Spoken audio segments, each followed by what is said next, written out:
thanks a lot for coming out on this day.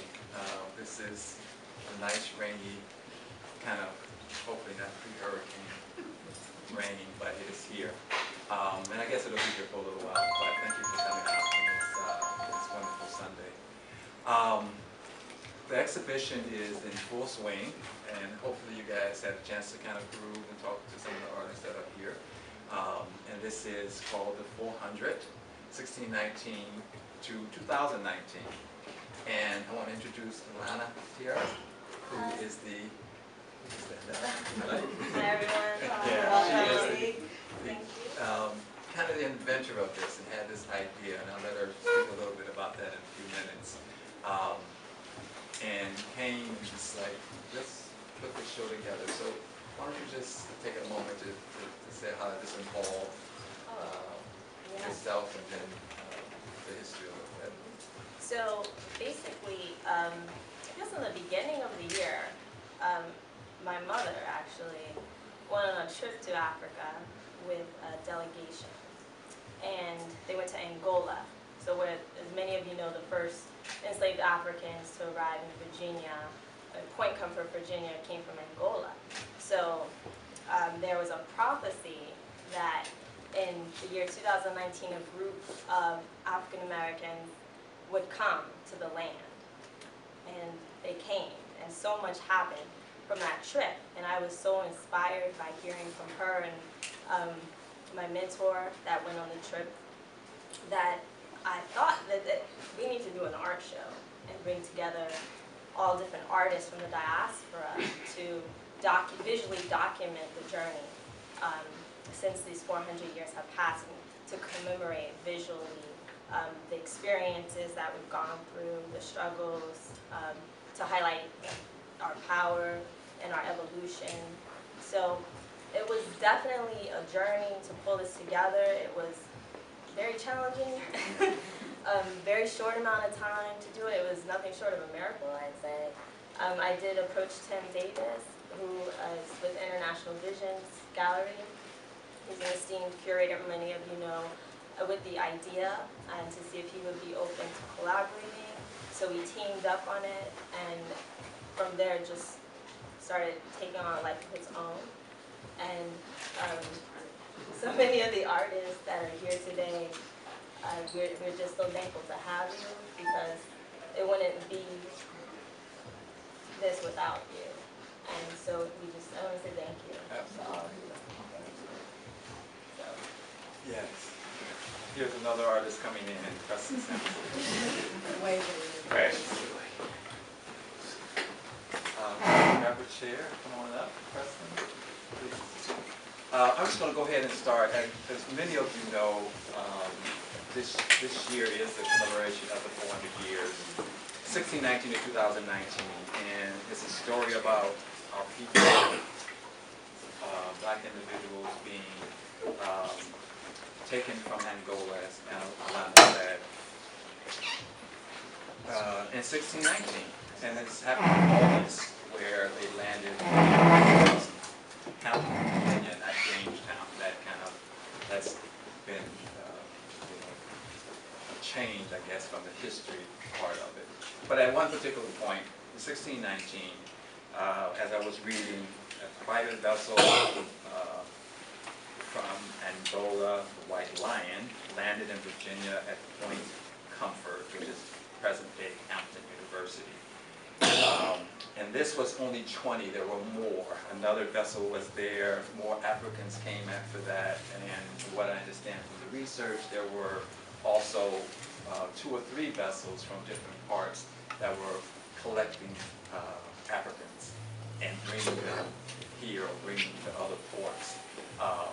And there was, I think, a fought by rum, from what I understand. So that energy, that negative thought of just bringing someone here, and of course a lot of folks died in between, was the beginning of ourselves, Africans from the African diaspora, becoming enslaved in the United States. Also, as I read, there were, once here, no one knew what to do with them, and they're basically, as a people, they were just put indentured service, and this, even the governor bought some of the slaves, or the Africans, and made them slaves, and all that's kind of the beginning of what happened 1619. So it's an important year. It's an important year to actually talk a little bit about that. And so the questions that I want to ask will be based on this in terms of how we will kind of work with the discussion, since there's so many artists that have brought their own journey to the walls of Prince George's County Museum and Cultural Center. We want to just kind of go ahead and work with that. And I do want to say before I get started that I want to thank them for actually hosting this particular event. Monica Montgomery, who's the executive director, is not here today, but she has been working hard, and Tristan Sanders and on staff to actually put this all together in a timely fashion. So we do appreciate them and how they have been working with us in terms of the show and so forth. But let's introduce the artist, and then we'll just go from there. Roy Lewis is on my left. He's taking pictures as we, on the staff. His photos are in the front there. Roy Lewis has been around the Washington area for a long time. Anton Jones, who has come to us, the longest individual from Germany. He arrived here on Thursday, and he is, he was based in New York when he sent these images to us, and you can talk more about those as you move forward. He sent those images to us and said we got to have those, and went back to Germany, and now back to Germany, Munich, right? Berlin. Berlin, I'm sorry. And then came just yesterday to be with us today, so we appreciate you being here along the way. Calvin Coleman is to my left here. His piece is over in the side, and thank you for showing. There's a Washington-based artist. Thank you very much for having me. Yes, and we have Carol Bean, who is a poet, a writer herself, and the wife of Michael Platt, whose piece is right behind us.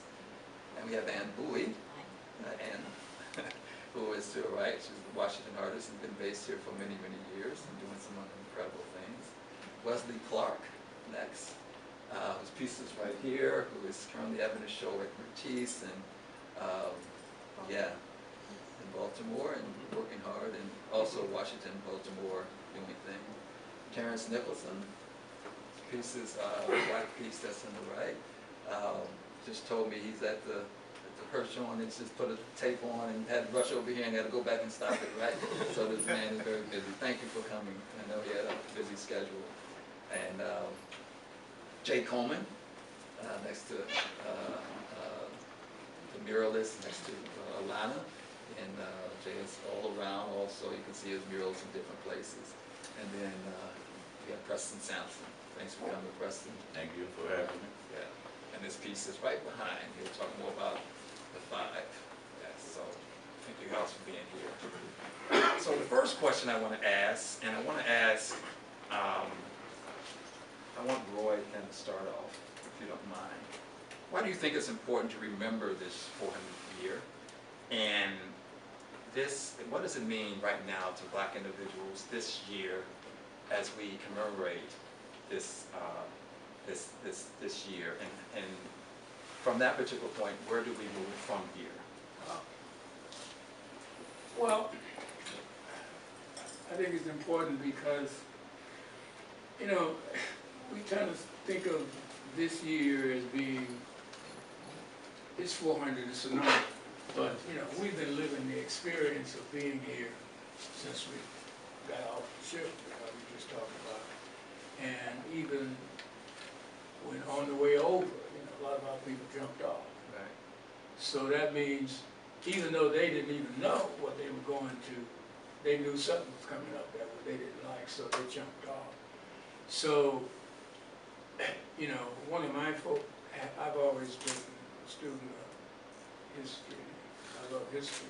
So once I matched history up with having an art to deal with it, to be able to record it, then I was okay. It didn't just happen. So as I began to blend those two things, history and photography, that kind of set me on the right path in terms of knowing that there were things happening. those pictures that I have out there were 60s, middle 60s, 63 and 66. And so I was in Chicago at the time, and there was a lot going on. Yeah. And so I just felt this need that this particular 60s, middle 60s piece was not going to continue the way it was continuing. And so I felt the need to document it, to record it, just for today, so we can look at it and study it and see it. But it's never, as Larry Lee said, it was not just the 60s, but stuff started long before the 60s. Right. Those people jumping off the boat was the protest. Absolutely. And so we just somehow or another don't connect being forced onto the boat, in some cases by some of our own people, and being on the boat, and getting here and being in this horrible situation, inhumane treatment. But we are still sitting here. We're here right now, 400 years later. And I think that the celebrations that's been going on down in Virginia, Hampton, and those places, where people are very emotional, because that undercurrent is always there. Yeah. It's always there. You don't want to, somehow or another we've been taught or trained in the school system to not to appreciate it, not to appreciate that it's a part of our pain that we live every day. So I think that this work in here reflects, if you look at every piece in here, it has something to do with part of that struggle, and part of that pain, and part of the beauty, and part of the fact that we're still here, we're sitting right here in everybody's face. We're not going anywhere. And the whole impetus has always been for everybody. Dr. King wasn't fighting for us. He really was fighting for everybody. I mean, I've been in a couple of situations with him, and I know this man was fighting. And a lot of other people. He didn't fight by himself. Yeah, hold that thought too. Yeah. Thank you, Brian. Yeah. Terrence, how about you? What's your feeling on this? Yesterday, yesterday I was having a conversation with my mother, and we were talking about why young people don't seem to value human life, and I thought about it,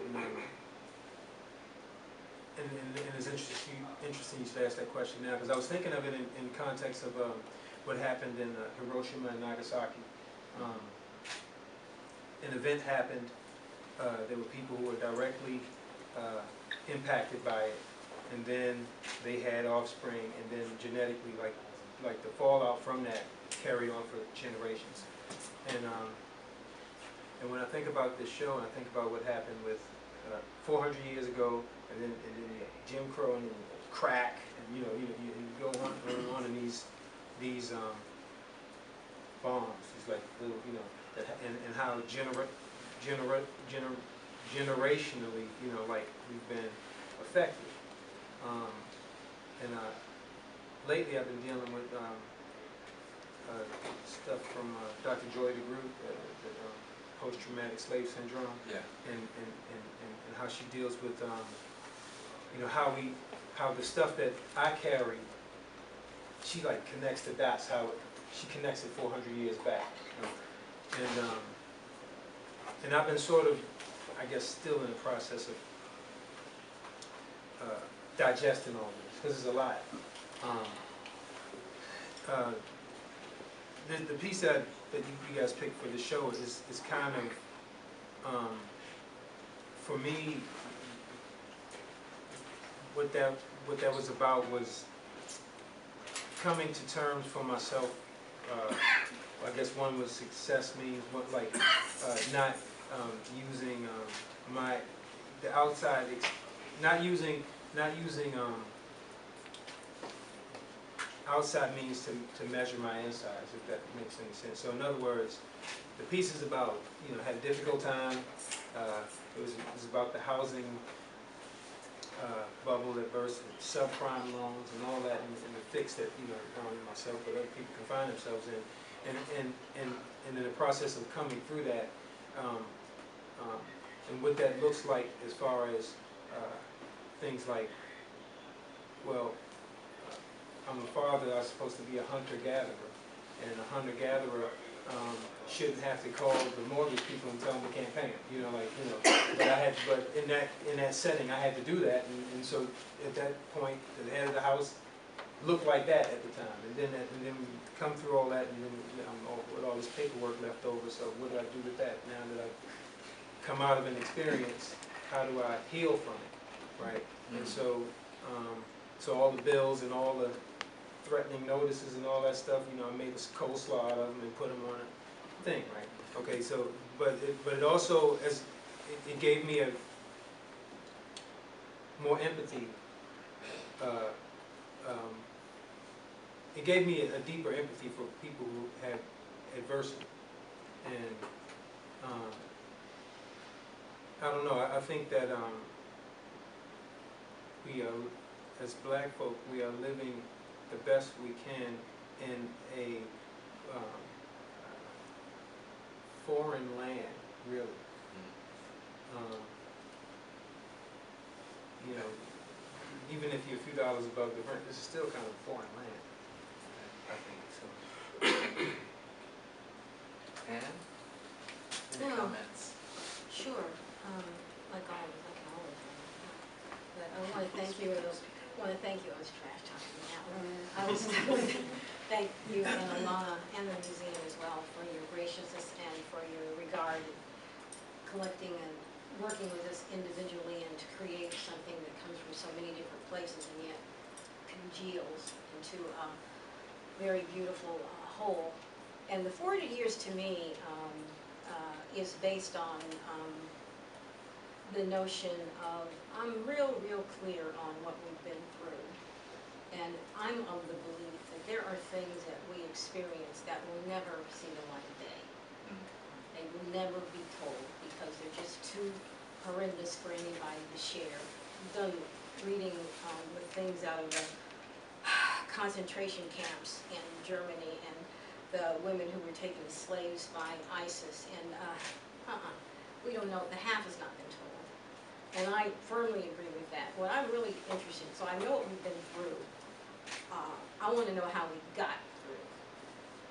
It's been the focus of my work. Okay. And as a person with Southern roots, part of my whole thing is the way that African American men are often portrayed and the way the Southern enslaved experience is often portrayed.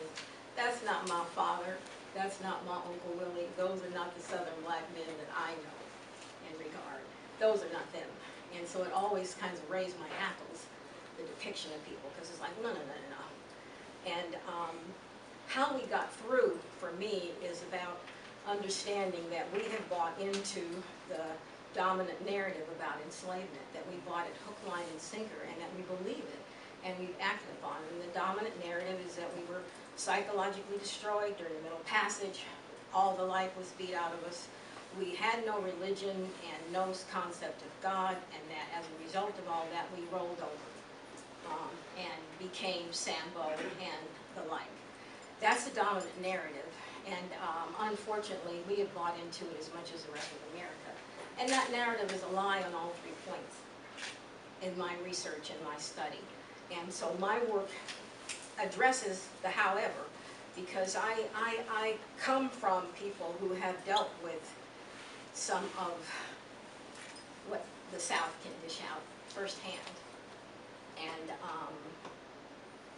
I know that they stood straight and they were crazy as all get out, but so is everybody else. So my work deals with the fact that we do not understand, for example, that there were over 400 rebellions on the Atlantic during the Middle Passage. Over 400. And those are the ones that were just reported. It does not deal with the fact that once they landed here, Dr. Harry and Cujo and Cuffy, etc., Dr. Harry made the powder for the fires for one of the first insurrections in 1741 in this country. It doesn't deal with the fact that the largest rebellion in this country was in New Orleans in 1811, and the gentleman who just finished off the 1619 report for the New York Times dismisses that in 2 sentences. And so it really, it says, oh no, we cannot regard and we don't believe we don't know who they were and how they dealt with it and how they got through it. And I'm really passionate about that, and I really have to. Ralph Ellison sort of sums it up. He says, I am not ashamed that my ancestors were slaves. I am ashamed that I once was ashamed. And for me, that kind of sums it up, because it's like if we knew the half of it, we would understand that no. Yes, everybody's been knocked down, but the fact that the so-called the strengths and the energy and the spirituality and the power that got us through have been trumped by everybody saying we bought that stuff. And the people that were under there didn't buy it. And the other thing for me is I ran into this guy who's Igbo, and he's very tall, handsome, stalwart guy. And we were talking, he says, yeah, my people we were never enslaved. We never gave in. We walked into the water. And I said, you know, that's well and good, but nobody would be here if everybody had jumped off the boat. And Julie Dash says in her poem, in her film, The Daughters of the Dust, when those women are stirring those indigo pots, that they chose to survive. Yeah. Somebody had to choose to suck it up and keep going. And somebody had to believe, and somebody pulled from something, someplace, to get up one more day and to deal with it, and to be in the middle of the Atlantic Ocean and say, if I'm going to go out, I would choose how I go out. And if I die, at least I die on my terms. And that, to me, is what the 400 years are about. To say, look, let's revisit this and let's deal with what got us through. And continue to get us through. And I will shut up. No, and continue to get us through. And continue. And continue to get us through. And let's Absolutely. identify that and work with that and honor it. And I don't care if somebody's running around trees and singing poems at night under the full moon. If that's what enabled them to get through the Middle Passage and get off that boat and still be walking, and then get up on a block and get examined and then get sold, and then find somebody to love and have children and create a life. I want to know what that is. And I don't care if it is them running around bushes. Gotcha. I might need to run around some bushes with them. So, Survival. no, it's more than survival, it's prevailing. Prevailing. So. Anyone else want to comment on that question? Yeah, I'll take a shot. Please, Preston. Okay. Listening to Roy and to Ann about what they say, first of all, being Southerner, you know, I'm as far south as you can get, you know, South Florida in the 60s. Absolutely, Which- fine representative of an African-American man. So I feel like, you know, my journey in this country, you know, one of the things that's always been my call to arms is the strength and perseverance of black men. With no, I mean, of course, we came through a matriarchal system, and but the men have been denigrated, marginalized, enslaved, beat, humiliated in front of their one. Listen to what my man was talking about, financial humiliation. You know, there's so many levels of things that we go through as men in this country. But, you know, I would like to think that in the total, when you see my work and people really examine and look at my work as a whole over my career, it's been about strength, dignity, and perseverance of us. You know, it's a continuum. I think, you know, the 400, when you talk about that, I think, you know, one of the things I always think of is continuum, same as it ever was. No matter what they've done to us, you know, from, as you said, from the Middle Passage to Jim Crow to brother getting shot in his own crib, you know, by the police in Dallas. It's the same thing. It's always the same thing. We are targeted. We are, I say, tried to be marginalized, but I grew up with strong black men in my presence, you know, and they were ordinary men. And the work I tried to do in my career has always been to make, you know, highlight that and make notice that no matter what you do, we're still there. So resolute and continuum are two words that I think, and when you talk about the 400 years, it's the same as it ever was, but we're still here. You know, we're still here. Every, you know, black man in this room has gone through, we know what it's like, you know, every single day of your life.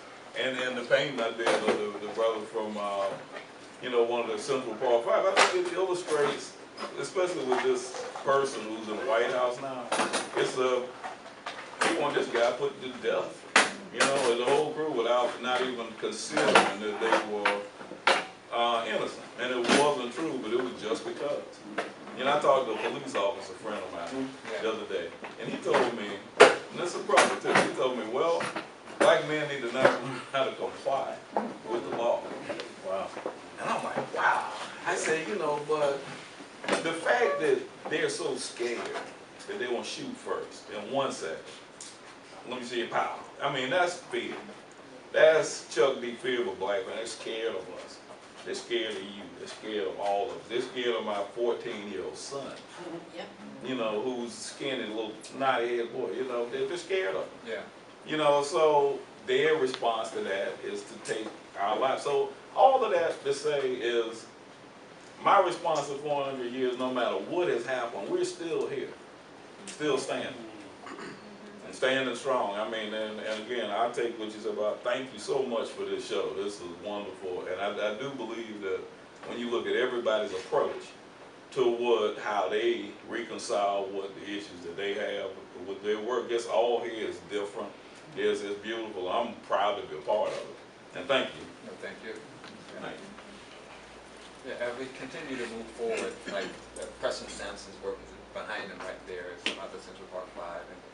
And one other question I wanted to ask is maybe for Wes and also Calvin, because you had mentioned about the target. It has always been a target ever since we've been in this country.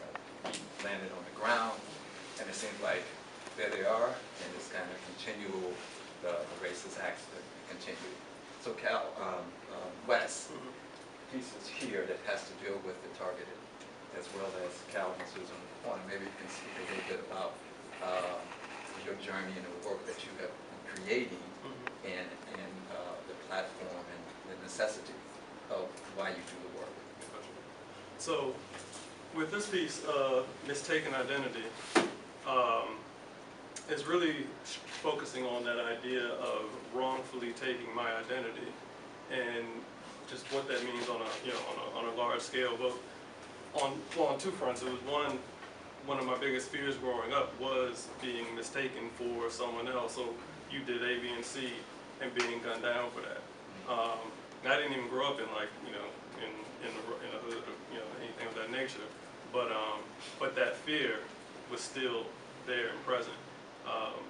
And so much of what I've been doing, so I mean, there's a whole series around this whole being targeted and feeling like a target, and everything. And so from there, though, I began to focus on flipping that and getting past that feeling of being a target and thinking about a moment of strength and what have you. And so similarly to what Ann was saying, you have then the piece that's in the case, Our Beautiful Black Unicorn. And each of those has that one in particular has Denmark Vesey engraved on it. And there was a series of 4, and so each of them was for a slave revolt uprising, a leader of a slave revolt uprising. And so just thinking about, again, that power of who we are in a situation where we are supposed to be so, broken, as you said, that narrative that we are, sold of being broken and beat down. You have these people and us who gathered, who, while one name is mentioned, it takes more than one name to start a revolt, and so that one name is in recognition of everyone that was a part of that. And just thinking about that spirit coming out of this situation that is supposed to be, that was very overly oppressive, but yet instill our strength of spirit to go against it and to continue to fight. And so I think that's one of the things that wanting to take that idea and that spirit and bring it forward, similar to what you're saying as far as, this being a foreign land, our blood is on this land. We built this land. So whose land is it? We built the country that government, everything that's built around, is on our backs. And so it's thinking about, again, just that spirit of who we are, and hence, so people always ask, well, why the unicorn? And in a sense, it goes back to similarly that a false narrative. Kind of like it then morphs into this, you know, Little Pony type bubbly horn thing, right? And so similarly thinking about how our image has been taken and misconstrued and manipulated and fed to, you know, to us in this whole other range, when the reality is, no, like we are this beautiful creature of a spirit who you can't hold down, who still is here, still persevering. And so it's funny, so it's interesting that you chose, you know, the two pieces for me, because I was thinking about that, is that you have where I was starting at, in a piece that particularly deals with my childhood and how I, at least, you know, starting, the base of it started there, and to a piece where now, you know, how I'm thinking about in my direction as a man. So. Thank you. The piece there is significantly a target. Yes. And looks like bars. Tell me a little bit about that. Absolutely. Well, the main symbol in this painting that I created called Target is the target. And that's something that I believe we have been targeted for years. And what you see is our youth being behind bars and the bars being the American flag. The establishment or the government is more or less holding us back.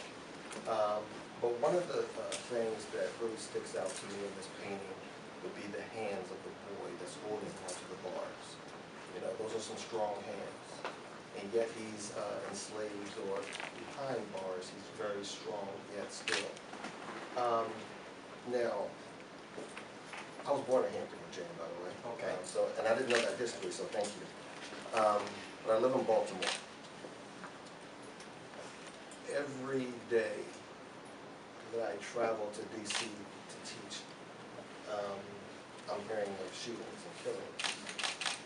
And the target also represents us killing ourselves. And I think that has a lot to do with the switch in the mentality or the decrease in our mentality to want to take the lives of our own. So that target has a couple of meanings. But that is the reason why the painting was creative. It was to depict what is going on in society today. You know, our young people, even our old people, older people, are being targeted. Always have been. Yeah, Like many of the artists. Like it seems like it's been going on. Yeah, and it's a cycle. It's a cycle.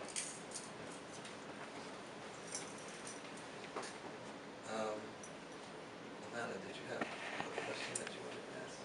I was thinking about the role of women in this 400-year period, and I wanted to specifically ask Sheba, Maya, and Jay Coleman about your viewpoints surrounding the evolution of the woman, and as an artist too, how you researched and pulled into the feminine power and what that looks like being a woman,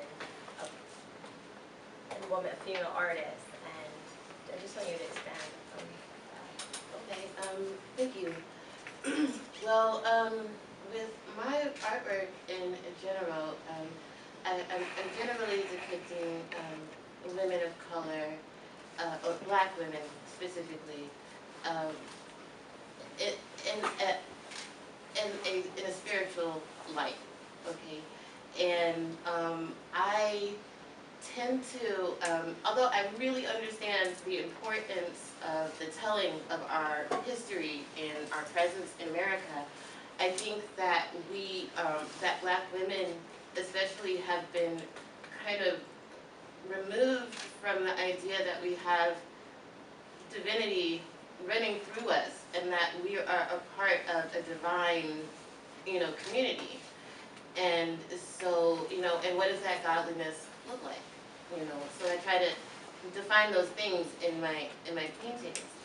And, I, over time, in my lifetime and just in my research, when I see how Black women have been depicted in media that over time, it's just nothing I relate to.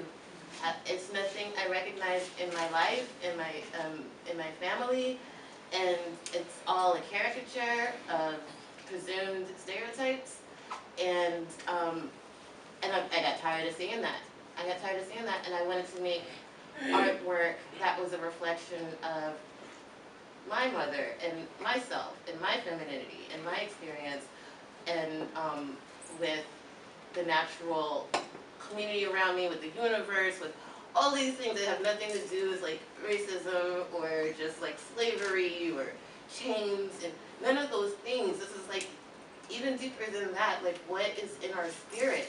What is in our hearts? And how do we, you know, and I want to identify those things and bring them out, and so that you can see them and feel them and touch them and feel like you're part of that world too, and understand like, oh yeah, this is goddess, this is a queen. Like, and so when young girls or women, even if it's a self-portrait, if I depict myself in certain ways, and someone comes to me and says, oh, that's Tisha, oh, that's my aunt, oh, that's you, that's me. You know, they see themselves, you know, in this work, and they're so excited.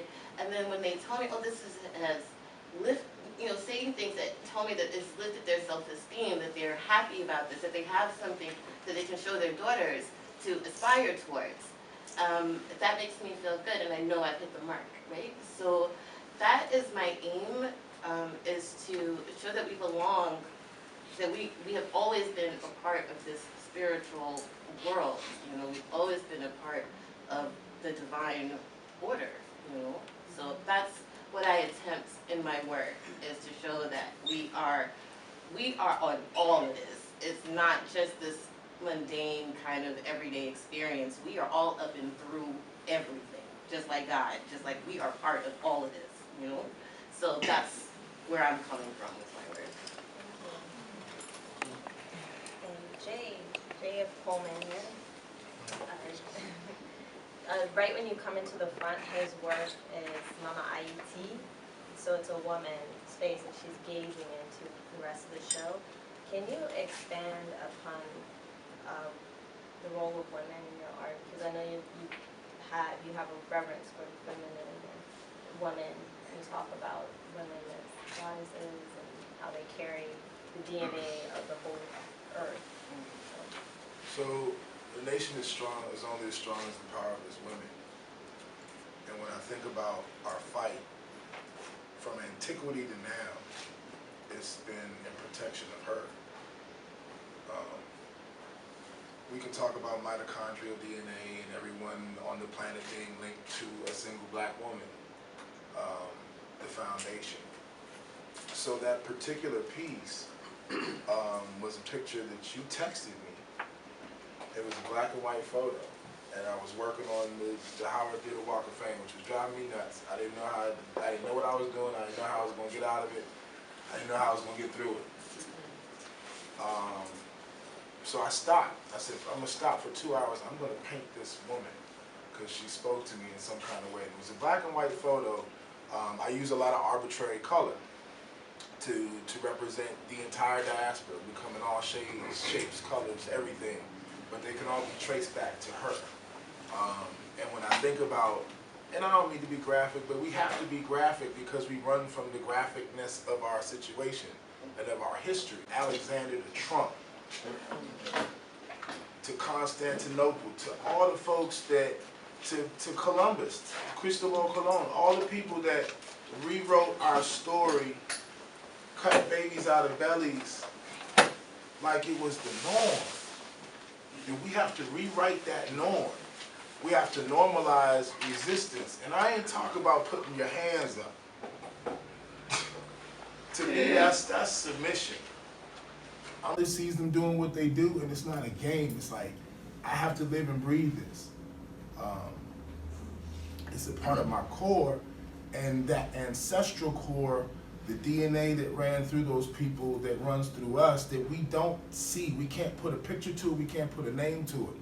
But I think about my own great-grandfather. Like, he left North Carolina because he was invited to leave because he stood his ground. And I come from that. And I'm not gonna disappoint that.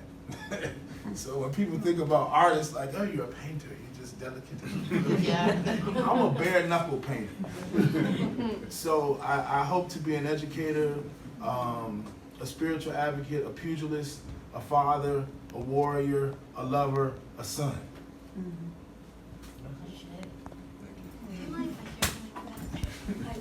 I wanted to jump in on that because it's another myth that needs to be debunked in my mind's eye. Because Bell Hooks, in one of her pieces, said the one thing that America does not want to see are black men and black women honoring each other.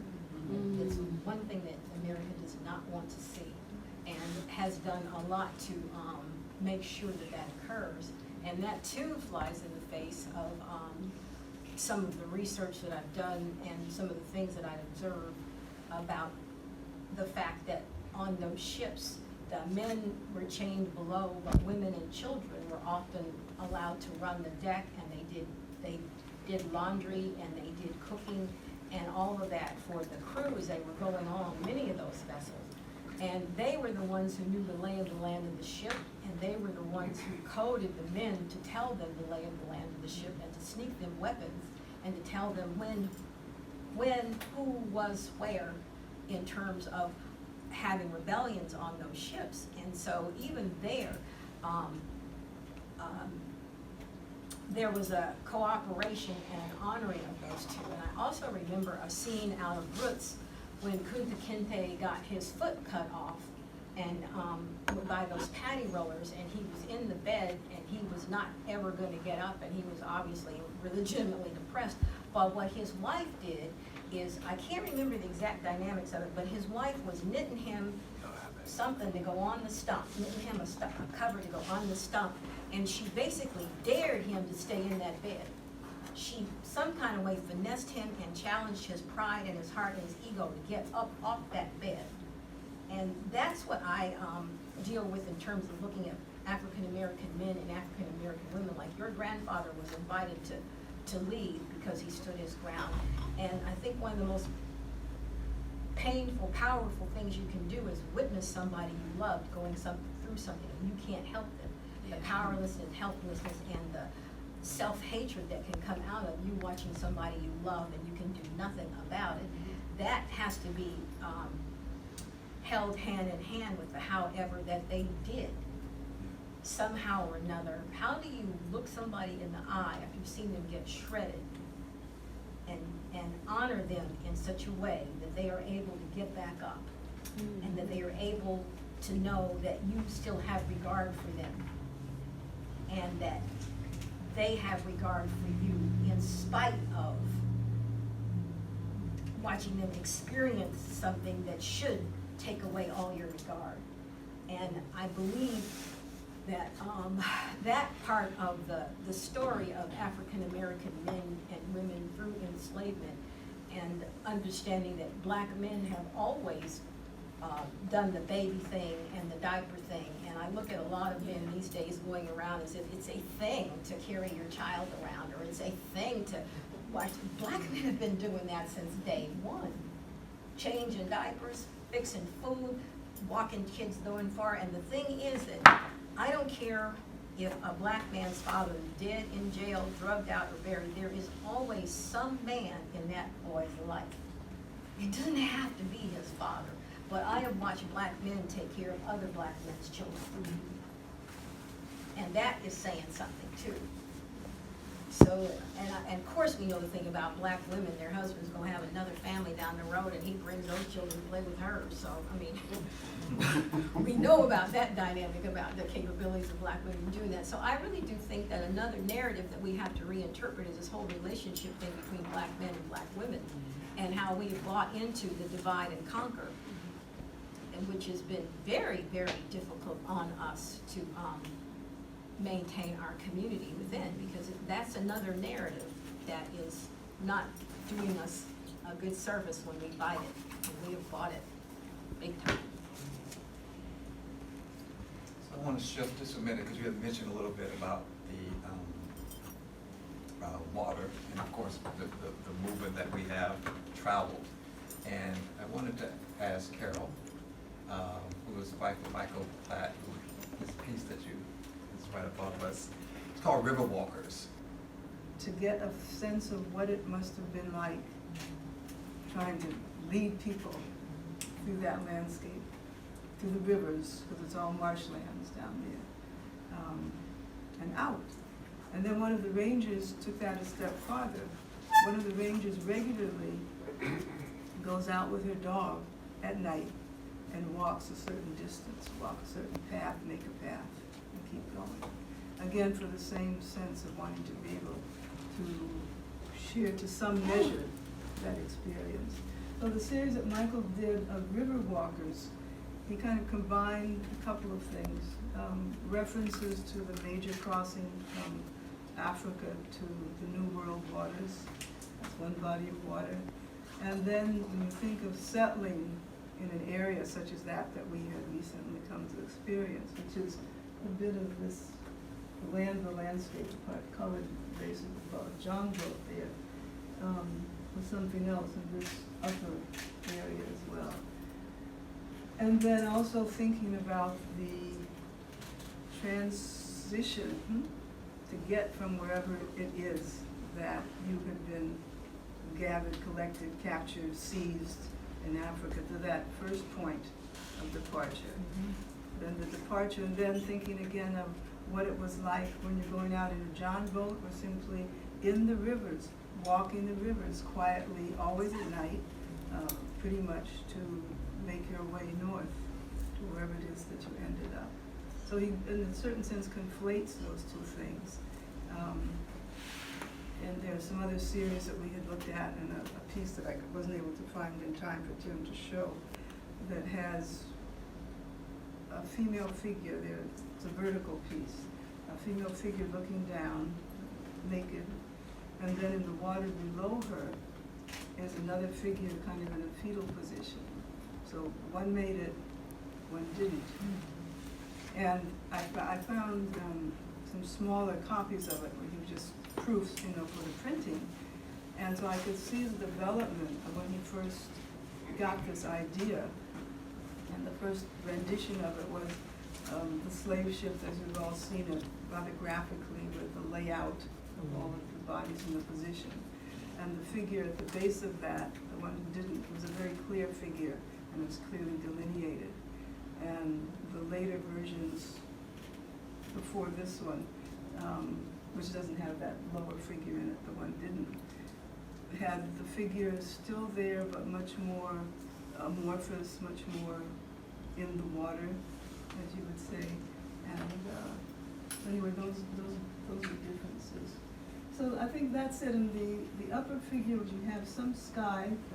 People always, whatever the circumstances, sooner or later you will look up and the sky will be there. So that's kind of my read on some of the discussions that Michael and I had about this particular piece. And pieces are as you walk in and you see to the right, and it's about crossing those waters and lying in the waters and escaping that place. Could you tell us a little bit about that, how you feel about your illustrations you have created with regard to the movement and how far we have come and even coming, because the issues right now, of course, are people are still trying to cross the waters to get here, and these whether it's from Africa or Haiti or wherever. Can you speak a little bit about why you did this and anything that has to do with where we are at this point? Let's say at the time I was drawing it, my feeling was about well, to represent the Middle Passage and also represent what's happening right now in West Africa. And it takes, once you realize that it takes a lot of resilience and a lot of pretty much a vision to survive all of that, to survive the just living on the water You know, I mean, how can you live on water?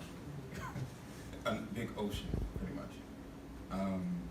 There's horrible conditions like heat, no food. People pretty much losing their minds, trying to get to where they're going, or just losing themselves, pretty much, and even their own personalities. So I would think, I mean, that's happening now, right now, and I also think that's happening right here in America, in our culture here. It takes a lot of vision to surpass the shootings from officers and people who make the law, pretty much, and also set up a institution where black people just,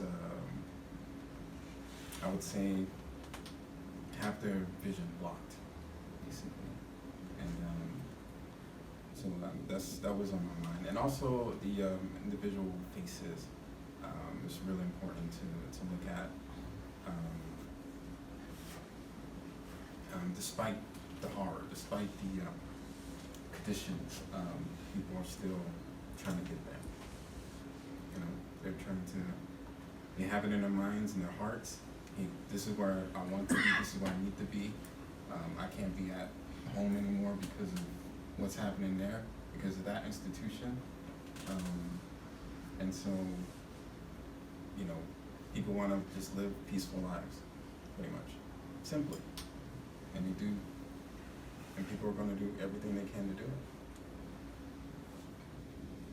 Did you want to add to that, Roy? Yeah, I've been listening to everything everybody's saying, and it's such a rare moment where the audience, curators of the audience, get a chance to hear the artist speak as we are speaking today. Very seldom, Tim and his associate providing this kind of venue, this kind of talk, because we don't always have a chance to say what we're saying, unfortunately. And we are really blessed because so many people feel what we create, but they have not didn't move to that next step to do it, but we did, and we are fortunate enough to be able to interpret some of our feelings that wind up sometimes being the feelings of other people. And so this 400 years, the fact that this group of artists, this group of work is in this room at this particular time is symbolic of our being here, our continuing to be here, and then passing this along, because a lot of people up here work with young people. A lot of people up here work with media. And so we're doing our job. That's what we're doing. This is part of our job, our mission. And so this is the other part of the art that you see on the wall, is our voices speaking about it, our actually going into it and sharing some of the emotions that go on behind it. And so we are fortunate being able to do this. You are fortunate being able to be here and share this. And so the idea is that the dialogue hopefully won't stop, so that sometimes art is mystified by some big European concept of what artist is. It's really, everybody's an artist one way or another. Did you have another question? Yeah, so as we know, we continue to evolve and the landscape around us is changing. I am not a native DC, but I've been coming here. I'm not a native Washingtonian. I mean, I've been coming here though from a child, visiting, and I've noticed so much changing. So much of the some cultural institutions and different things they look different. Neighborhoods look different. So I just wanted to hear, as an artist, what are you doing to combat what's happening around you in DC? And those you can be in other areas if you live in another place and you see parts of your culture being taken away in subtle ways. What are you doing? How do you combat that? On that. You know, I've talked with a number of artists here, you know, in passing about this, but it's not unique. It's not new. You make the place the murder capital. It becomes something scary. Developers, or other groups come in and they roll it at the shrimp boat. Like, you know, there's a condo there, or there's. Wait a minute. Wait, what do you mean? So you know, from week to week, and you see the entire landscape that was your childhood change. And I don't think it's any different from somebody coming from the continent. When you see the whole landscape change.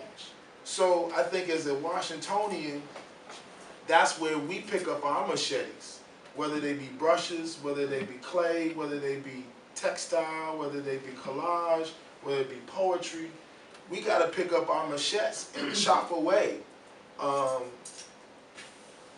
And also tenderly, with those same hands, nestle our youth and preserve our culture in that same way and educate people. You know, this didn't always used to be here. This used to be a school. This was the first school that black people were allowed to go to in Washington, D.C. My studio used to be a milk factory. Did you know people used to deliver milk? You know, so, you know, we got to use this as a teaching moment, which is an ongoing teaching moment. Because the landscape is always going to change, but the game isn't going to change. The game has never changed. It has never changed. When I think about ancient Kemet, and I think about how we were fed it, and when all the books, and you think about all the philosophers that we learned about in school that were accredited with thousands of books, after Alexander came back from the libraries with bags, here, read this, it's yours now. So it's no different.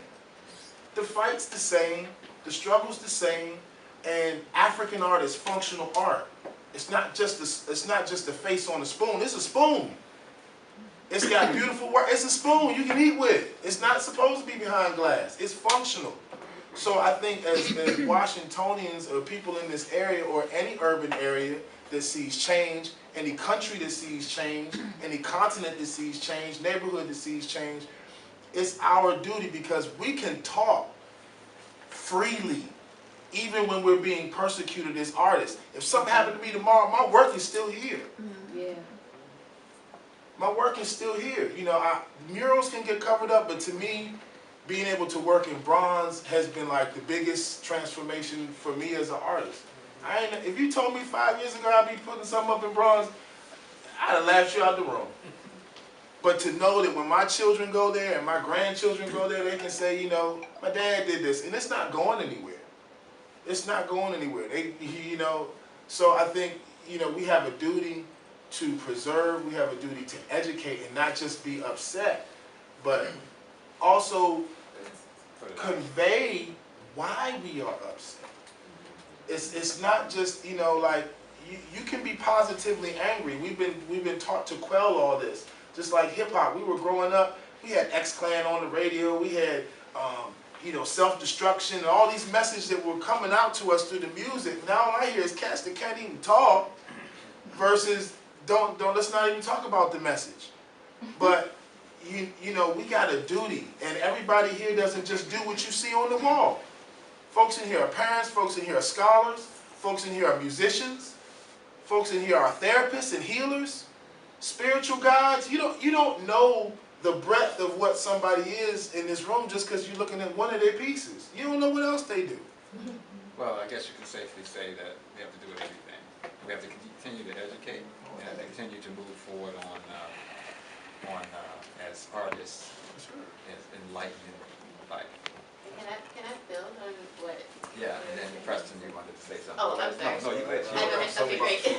I wanted to add to what Brother was saying just now, is that this is a conversation that I have many times with a lot of creative professionals that I know. And I'm from the DC area originally, but I've spent the last 10 years based in New York, where the same things are happening. This, you know, Harlem does not look the same as it did 5 years ago, 10 years ago, and, you know, or even when my grandmother grew up there. But she's telling me that, in my youth, we would get dressed up on Sundays and walk down on 25th Street and down on 25th Street. Now it's just like a bunch of junkies out there. And it's just like the disintegration of the community is just so heartbreaking to see, right? And then this whole other group of people come in and build it up and call it an up-and-coming area, and, you know, the property values, just everything just changes, and the people who have been paying taxes and living there and building a community there get pushed out. And so the argument, like, sometimes ends up being, like, yeah, it's changing, but it's better. Do you really want those junkies on the street? Do you really want this and that? I'm like, yeah, it's better, but for who? But for who? If it makes the community better, why can't the people who have been living there all that time benefit from it? You know? And so it's like, you know, we have to, like you would think it's a duty for all of us to preserve our history, you know, teach our youth, you know, and celebrate our culture unapologetically. And I think that now that we have like things like social media and the internet, we have totally different platforms to galvanize and to communicate and to organize in ways that we haven't experienced yet. So now we're not in a position where it's like, oh, we need a leader. It's like, we just need to all coordinate. That's it. You know what I'm saying? If we can do it for a concert, or we can do it for, you know, all these other things, these made up holidays they put, you know, oh, it's National Coffee Day, and everybody in the world is supposed to drink coffee. It's like, if we can do that, why can't we organize to build our communities up, or build a resistance, or do this or that?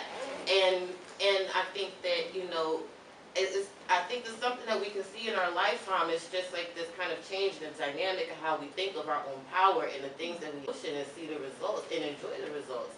So it's like you were saying, a lot of people, like, people are doing different things. How am I doing it? I enjoy teaching seniors. I love teaching the seniors of our community. I feel like they are forgotten a lot of times and abandoned, and they have so much to.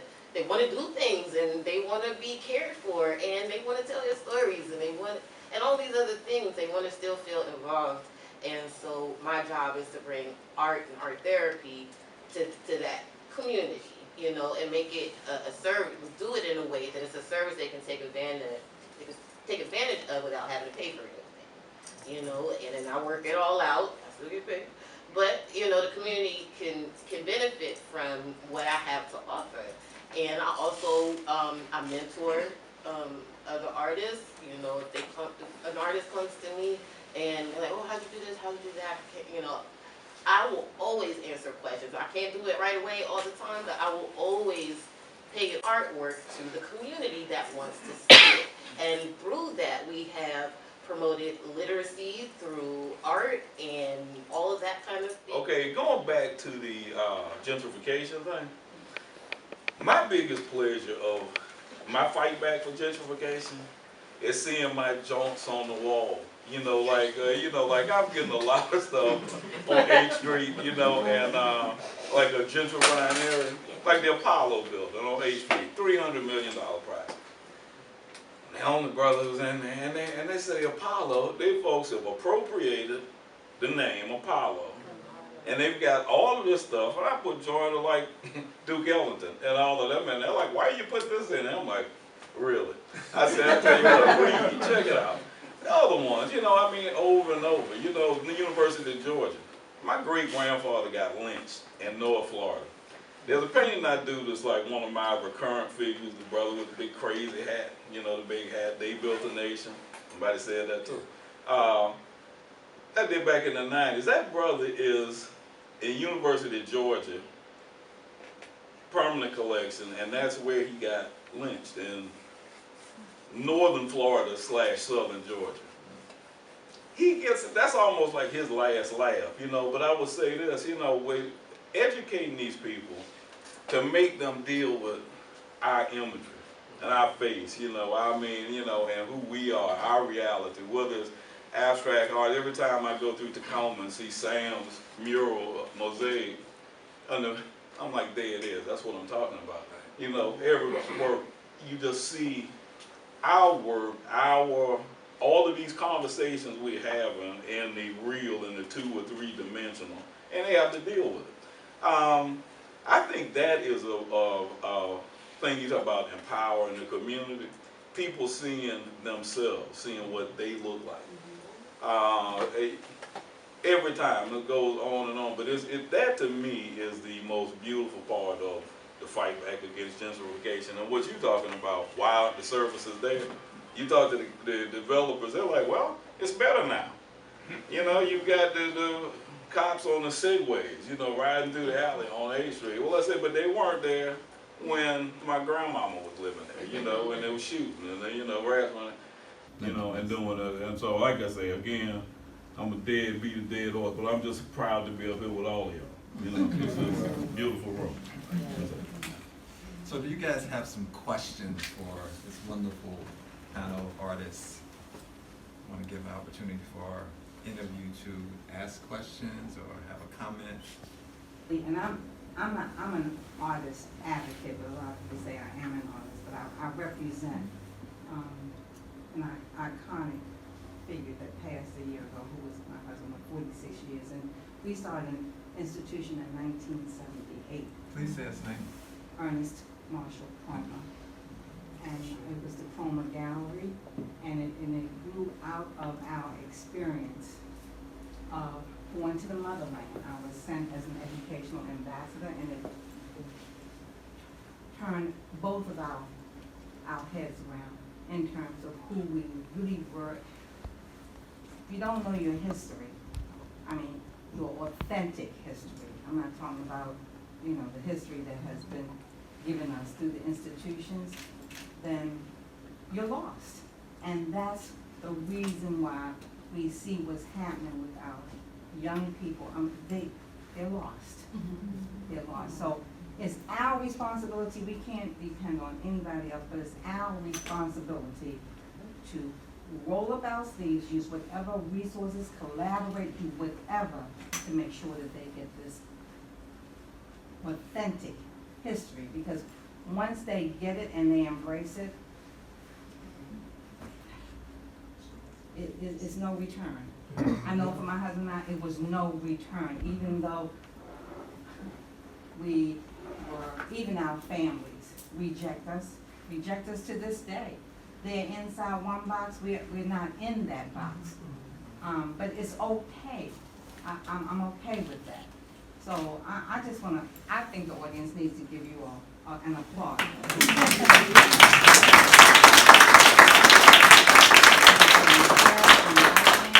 And I'm just so happy, and we do this all the time though. We have to know, we know that the artists are part of the social change.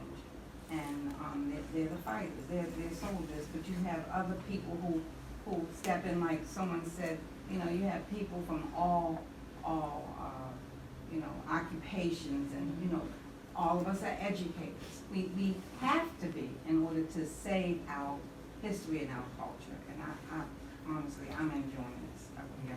I'm bringing one of my emerging artists, who's a musician and a writer, and she's been coming to a lot of these events that we invited to, so I'm just happy to have the connection. And I'm reaching out and coming over to DC more and more. I'm inviting you all to Baltimore. I live in the Art and Cultural District of Baltimore City, and lived in my property for over 30 years. They call me the grandma of that community. It is going through gentrification, but I'm constantly throwing in their face. But this, you need to know who we are. You need to know who we are, because without the African presence, you wouldn't even exist. So I could say more, but anyway. Thank you. Do you have a question or comment there? Yeah, I wanted to ask you all the artists, or any one of you in general that want to speak about this, do you feel that the community overall whether they're gentrifiers or whether they're indigenous Washingtonians, do you feel that they overall, the large amount of the community embraces the art that you do? And then the other question I had was for this brother, he's from Germany, right? Do you find that the African community there, or artists, are doing something with the 400, and if so, what are they doing right now with the theme? I think the opportunity is not there, as far as I can tell. There's something called the Berlin Biennale, and I would say the last event, it was about Africans and African art, things like that, but it took like over 10 years before they got there. So it's slowly happening, but not as fast as I would like to see. Okay. And what are you? What country are you from? Are you? Well, I'm from the United States. I'm from Tampa, Florida, and I moved to Berlin in 2002. Okay. Well, I would like to say something towards that, or just the thought that came to me is that when I first started, like really trying to be a full-time artist and make a living at it, I had a portfolio full of Black faces, Black people, because that's what I like to draw. So it's my experience. I don't know, it's what I like. And I was told many, many times to, if you're gonna work in a commercial field, you have to pull back on all this Blackness, put some white people in there so they'll be less More acceptable. Yeah, it won't be so offensive or scary. And I was like, that's bogus. Like, I'm not doing that, Is that a Black person who said that to you? Black people, white people, old people, young, everybody was telling me this is not the move. You gotta include white people or you'll never get work this way. And so I took that on as a challenge, that I can get corporate work doing exactly what I do. And anytime I have landed a corporate gig, guess what? Their ads are gonna have Black people in it, and they're gonna love it, and it's gonna be all right. Nobody is gonna like freak out or die or anything crazy like that. Like you have to show them that these things are perfectly fine and acceptable, and that we are part of who they're trying to target. So we have money to spend. We buy computers and we buy these things, So it makes sense that Black people and all kinds of people are represented in advertising and things. So I have made it a point all the time. I'm in the middle of that right now. If you ask me to paint anything, it is going to be a Black person. And it will. That's just what it's going to be. If it's a jewelry ad, it's going to be a brown hand hold, with a ring on it. That's what it's going to be. And if it's not for you, it's just not for you. I understand my art's not for everybody. It's not meant to be. And no one's art is for every single person. And everyone's got their little niche or whatever. And so my thing has been to kind of just dispel this myth that Blackness is scary, and that it's actually an asset to include this stuff in your advertising because it shows that you care. And so I am just like all about doing my work, just including Blackness in a very unapologetic way. Thank you. If everybody in this room dropped $10 every week into something, add that up. And there are about 75 or 100 people in here, $10 a week, that's what is that, $700 a week times 4 is $28,000 a month. And that would support a gallery, an intern, an assistant, and regular shows, and catalogs for shows like this. That we want it to travel, but this show needs a curatorial statement by Tim, and ideas, a concept statement by Alana, and it needs to be in a book. And so when we talk about the future, some of that is the past, and it kind of reminds me, I understand, I've never seen it, but at the end of Fiddler on the Roof, the guy asked him, where are you going? He says, Cleveland, I'm going here. He says, oh, because he's family. He says, no, because he's a Jew. And what that translates is to no, because they're a Black person. And no, we need to bank that money in industrial bank. And we bought into the assimilation and I wasn't here in DC, but I've been told stories that there used to be like this club where, this restaurant where Thurgood Marshall and all of them used to go to, and they'd sit there and strategize, and it was like the coolest thing since sliced bread. And I understand the owner of that told them, look, you guys are going for this, I'm gonna be out of business in a year once this passes. And it was the truth. So that U Street and H Street and all these economic, Black Broadway that employed people, that clothed people, that mentored kids into jobs and all of that kind of thing is gone. And we have to, I believe, I'd be willing to drop $10 a week and get Mother Teresa to say you'll die and go to hell if you misspend it. I'd be willing to do that, and Well, that subject is definitely another conversation for economic Okay, I'll power. apply it. No, but I mean, seriously, it is. That's one that we can have like hours on. Economic power is what we are talking about, like you just said, the black banks. We do need to put money into our black banks. We need to put money into the businesses that are here, the restaurants. Find those individuals and let's support them. It is a thing that we've been talking about. This is about the 400 where we can actually make a difference. Yes. Today to now. Yes.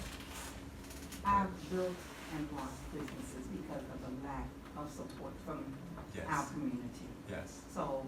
I'd like to congratulate Tim and Alana for putting together such a wonderful show. The question I would like to ask both of you is, how did you go about selecting the work and also the artists that are represented here? Because I am in awe of how they talk about that experience at 1619 to 2019. It is an amazing body of work, but and just to think of, just to see how they thought about their work and how they relate to the current situation that we're living in. How did you go about choosing these artists? And well, many of these are my friends. We are fellow artists, and I'm just impressed. we have connected years ago. I mean, this is a spiritual show. It's a continual show, absolutely. But we did have a call out to artists. We invited artists, and we had more than actually the space that would allow, definitely. And it was a very difficult task. Would you agree to actually narrow it down? Even some of the art that was coming in. I mean, each artist could have had 3-4 pieces in by themselves, which is great. And that was the task. But we kind of had some kind of guidelines, not really guidelines, but we wanted to actually, have the focus be on their personal journey in some regard to how, every phase. Frank Smith, who is not here, who's done this piece over here, it has to do with music and jazz and that history of our culture with jazz and those kind of things. So it's a little bit of a variety of pieces. Albert's went back in the past and did some other things with his work, or Wyan Walton about protest. So our goal was to try to cover so many areas, which wasn't an easy task, and also try to have an illustrator, a photographer, a printmaker, a painter, collage, and Anne's work, which is assemblages and sculpture.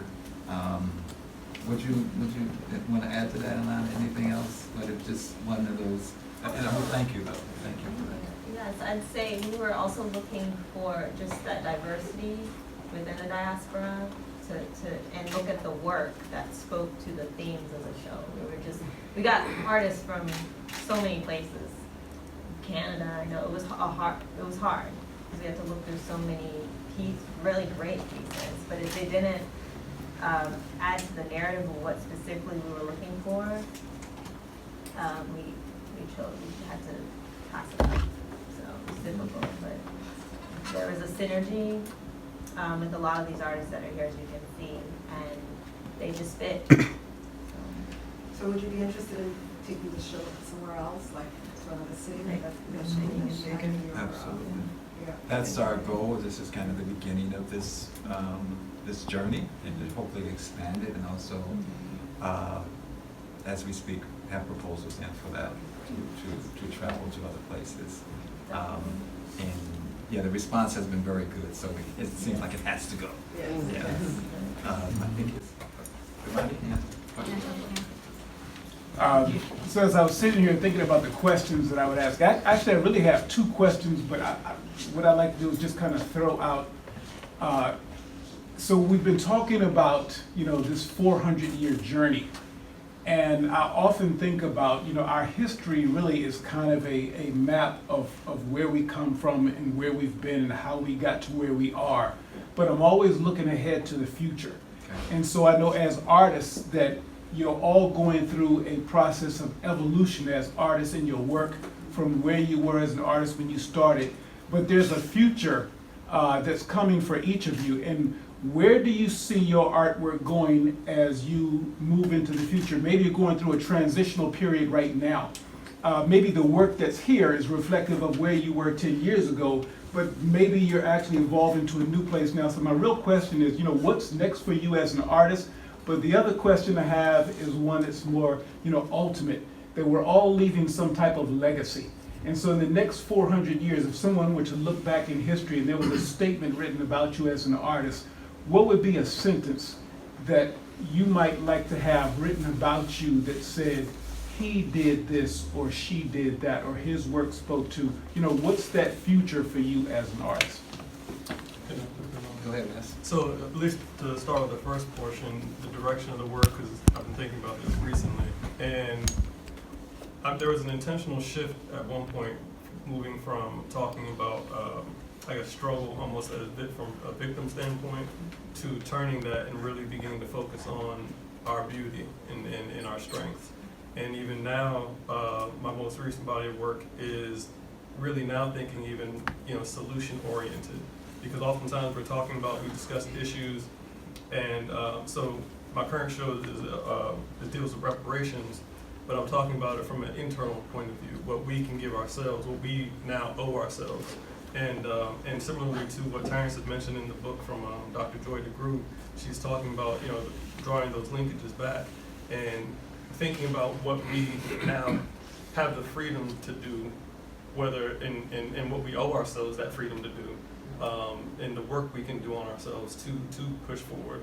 And so that is, I think, primarily what I've been focusing on in terms of on a communal level, like whether it's building a Black economy, whether it's making therapy a more normalized thing in our community, just healing all around, and really helping us trying to think of creative ways to discuss that and bring it forward, so that it becomes, so again, pushing the conversation to normalize many of these things, whether it's Black men kind of being able to shed this, what I always say, warrior mode, but in a not in a defensive way, but almost in a survival way, where we never turned it off.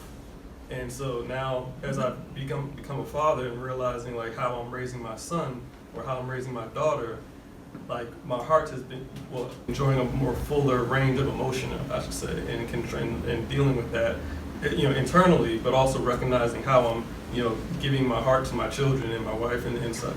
And so just kind of helping and thinking about that on a wider scale. And we talk about cycles and like what our children are and youth are going through, both our young men, our young women, and so that's just one of the, I guess, kind of solution-oriented things I'm thinking about. But yeah, that's what I'm Great. Your thought for me raises a couple of things in terms of looking at how we got through and what we used to get through. Like that old church song, sometimes I sit back and wonder how I got over. And one of the things that's always intrigued me about how we got over, two things. One, the hidden narrative, the African American community. There's a hidden narrative, there's a hidden story that used to be palpable and which guided us, and which was part of who we defined ourselves as. And that hidden narrative, people are going to be referencing their work, but my work definitely speaks to, addresses a hidden narrative. That there are things that we know that other people don't know, and there are things that some of us know that other people don't know. And that all of that is functional, so that all of the work is about being used and incorporated in the community. That's one thing, that hidden narrative in our subtext, I think, has been eroded some. And the other thing I think that's been eroded some is the first time Wesley mentioned the money word and the economics of it. And I don't care what anybody says about the black church, that and the street gangs. They're the only two functioning economic entities that have control over their own resources on a regular basis, the gangs and the church. There's a few banks. And a few banks. Okay, in DC, yeah. On behalf of the artists for Tim and Alana, could you guys stand, please? You guys come here and stand.